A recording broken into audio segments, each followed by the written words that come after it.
চারটি কারণে মানুষের সংসার থেকে অভাব দূর হয় না। সব সময় অভাব অনটন লেগেই থাকে। অনেকেই বলেন যে হুজুর, সংসার থেকে তো অভাব যায় না, কারণ কি?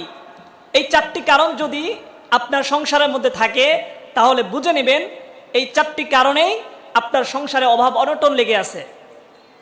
এক নম্বর হচ্ছে, যেই সংসারের মানুষ আল্লাহ তাআলার শুকরিয়া আদায় করে না, আল্লাহ তাআলার কৃতজ্ঞতা প্রকাশ করে না। কারণ আল্লাহ তাআলা বলেছেন, লা ইন শাকারতুম লা আযীদান্নাকুম ওয়া লা ইন কাফারতুম ইন্না আযাবি লাশাদীদ। যে ব্যক্তি আমার নিয়ামতের শুকর আদায় করবে, আমার নিয়ামতের কৃতজ্ঞতা আদায় করবে, আমি আল্লাহ রাব্বুল আলামিন তাকে নিয়ামত বৃদ্ধি করে দেব। এবং যে ব্যক্তি আমার নিয়ামতের শুকর আদায় করে না, নিয়ামতের কৃতজ্ঞতা আদায় করে না, আমি আল্লাহ রাব্বুল আলামিন তার থেকে নিয়ামতকে ছিনিয়ে নেব।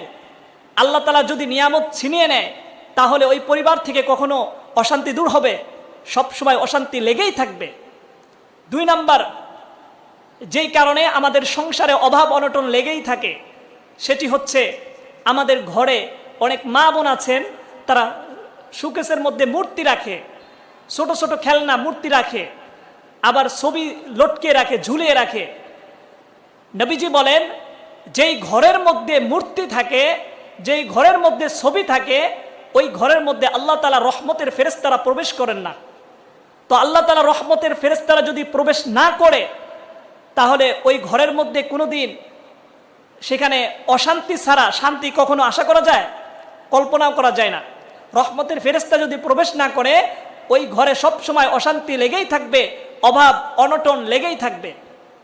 এই জন্য ছবি মূর্তিকে সরিয়ে ফেলতে হবে।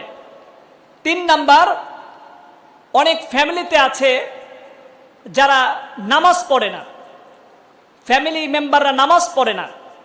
তো যারা নামাজ না পড়ার কারণে ওই ফ্যামিলি থেকে আল্লাহ রাব্বুল আলামিন অভাব অনটন এটা দূর করে না, সব সময় অভাব অনটন লেগেই থাকে। এই জন্য ফ্যামিলিতে যারা থাকবে সবাইকে নামাজ পড়তে বলবেন, তাহলে আল্লাহ রাব্বুল আলামিন ওই ফ্যামিলির মধ্যে বরকত দান করবেন, ওই ফ্যামিলি থেকে অভাব অনটন আল্লাহ তাআলা দূর করে দিবেন। চার নাম্বার, যে কারণে অভাব অনটন লেগেই থাকে সেটি হচ্ছে, অনেক ফ্যামিলিতে আছে যে মিথ্যার চর্চা করা হয়। কারণ মিথ্যা হলো আল উম্মুল কিযব, সমস্ত গুনাহের মা। এই মিথ্যা থেকেই গুনাহটা উৎপত্তি হয়। এই জন্য মিথ্যা চর্চা এটা ফ্যামিলির মধ্যে করা যাবে না। এই চারটি আমল যদি না করেন, খারাপ অভ্যাসগুলো যদি ছেড়ে দিতে পারেন, তাহলে আল্লাহ রাব্বুল আলামিন আপনার সংসার থেকে অভাব অনটন দূর